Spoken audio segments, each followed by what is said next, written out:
انما الاعمال بالخواتیم کہ اعمال کا دار و مدار ان کے خاتمے پر ہے۔ مگر ایک ایسی حدیث جس کو میرے نبی کریم صلی اللہ علیہ وآلہ وسلم نے بیان فرمایا اور امام بخاری جیسے محدث نے اس کو اپنی کتاب شروع کرنے میں، یعنی صحیح بخاری جسے آپ سب سمجھتے ہیں کہ اس کا کتنا مقام اور مرتبہ ہے،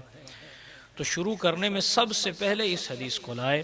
کہ میرے نبی پاک صلی اللہ علیہ وآلہ وسلم نے ارشاد فرمایا انما الاعمال بالنیات،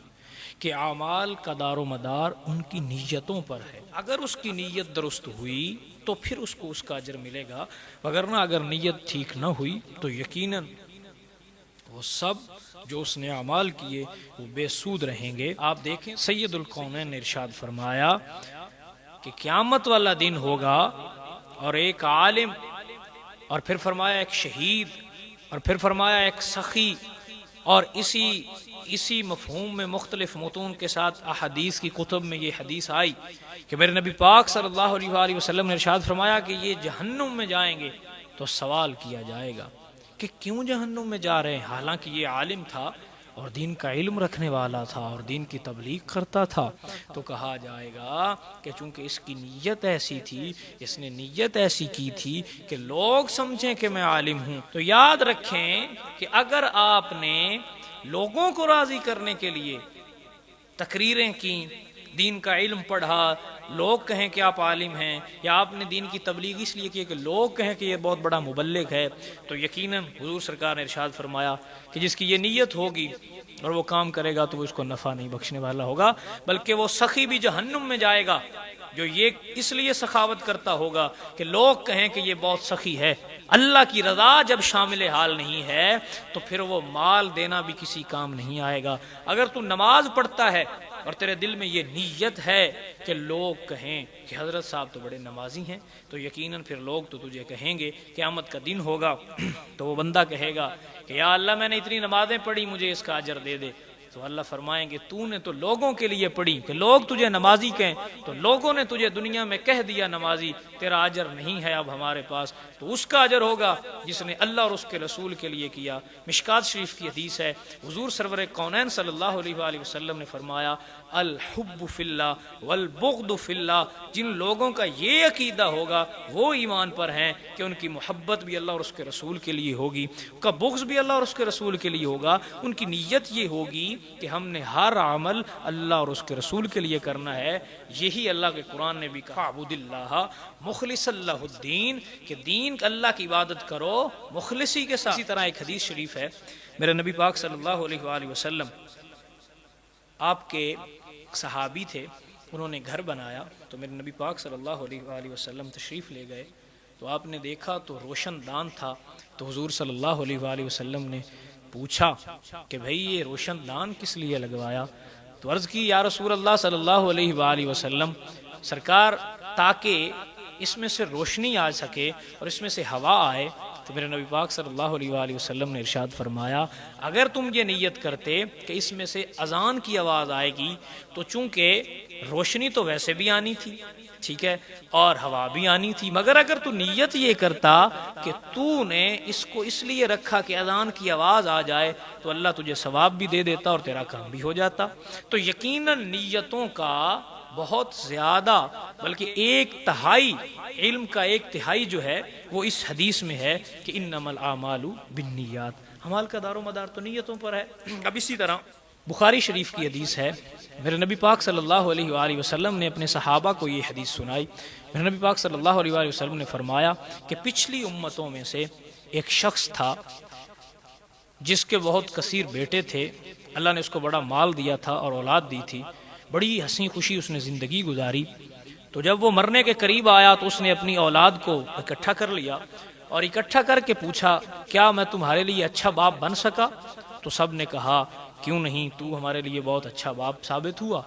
تو اس کی آنکھوں سے آنسو آ گئے اور اس نے کہا کہ میں تم سب کے لیے ایک اچھا باپ تو بن گیا مگر اللہ کا اچھا بندہ نہ بن سکا۔ اب تم میرے ساتھ ایک عہد کرو کہ جب میں مر جاؤں تو تم مجھے جلا دینا اور جلا کے میری جو راکھ ہے اس کو بھی تم پیس دینا اور پیس کے پھر جب ہوا اڑے تو اس میں اڑا دینا۔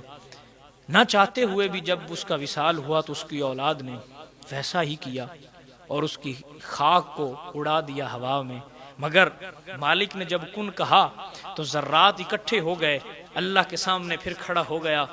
تو مالک لم یزل نے فرمایا کہ بتا تو نے ایسا کیوں کیا؟ تو کہا یا اللہ میں تیرے خوف سے میں نے ایسا کیا، میں تجھ سے ڈر گیا، یا اللہ میں نے تیرے لیے کچھ نہ کیا، تیری بارگاہ میں لانے کے لیے میرے پاس کچھ نہ تھا۔ اللہ نے اس کی اس نیت کی وجہ سے اللہ تعالیٰ نے اسے معاف کر دیا اور بخش دیا۔ تو یوں آپ سمجھ سکتے ہیں کہ نیت کا کتنا بڑا اور اہم کردار ہے ہمارے اعمال میں۔ یقیناً اعمال کا آخر بھی اچھا ہونا چاہیے، اور انما الاعمال بالنیات پہ یاد رکھیں، اگر نیتیں اچھی نہ ہوئیں آپ نے جتنے بھی عمل کر لیے وہ سب ضائع ہیں، وہ آپ کو نفع نہیں دیں گے۔ اسی طرح احباب ذی وقار سنن ابن ماجہ میں میرے نبی پاک صلی اللہ علیہ وآلہ وسلم کی ایک حدیث ہے، میرے نبی پاک صلی اللہ علیہ وآلہ وسلم نے ارشاد فرمایا نیت المؤمن، مومن کی نیت خیر من عملہ، اس کے اعمال سے بہتر ہے۔ تو نیت کا اتنا دار و مدار ہے کہ حضور سرکار نے فرمایا جس نے نیت اچھی کر لی تو اس کو اس کی نیت کا بھی ثواب ملے گا۔ امام غزالی رحمۃ اللہ تعالی علیہ سے پوچھا گیا کہ حضرت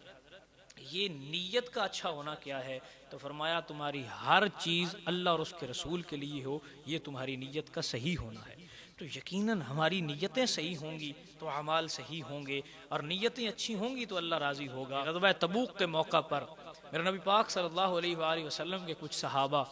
جو جا نہ سکے جنگ میں، وہ پیچھے رہ گئے، تو میرے نبی پاک صلی اللہ علیہ وآلہ وسلم نے ارشاد فرمایا، چونکہ ان کی نیت صحابہ کی اچھی تھی، غربت کی وجہ سے یا کسی عذر کی وجہ سے وہ جا نہ سکے، تو میرے حضور نے ارشاد فرمایا صحابہ کو کہ تم جس وادی سے گزرے، تم نے جو جنگ لڑی، وہ ان سب کا اجر جو ہے ان میں وہ بھی شامل ہیں، اور اس کی وجہ یہ تھی کیونکہ ان کی نیت اچھی تھی، وہ جانا چاہتے تھے، ان کی نیتوں میں کھوٹ نہیں تھا، تو اللہ جل شانہ نے ان کو بھی اجر عطا فرمایا۔ یقیناً اگر آپ کی نیتیں اچھی ہوں گی تو اللہ آپ کو جزا عطا فرمائے گا، مگر اگر آپ کی نیتیں اچھی نہ ہوئیں پھر یاد رکھیں آپ کی تقریریں کسی کام کی نہیں، آپ کے وعظ ہیں، آپ کی تلاوتیں ہیں، آپ کی محافل ہیں، وہ کسی کام کی نہیں ہیں۔ اللہ اور اس کے رسول کے لیے، اللہ اور اس کے رسول کے دین کا کام کرو، اللہ تم کو اس کا اجر عطا فرمائے گا۔ شہرت کے پیچھے نہ بھاگو،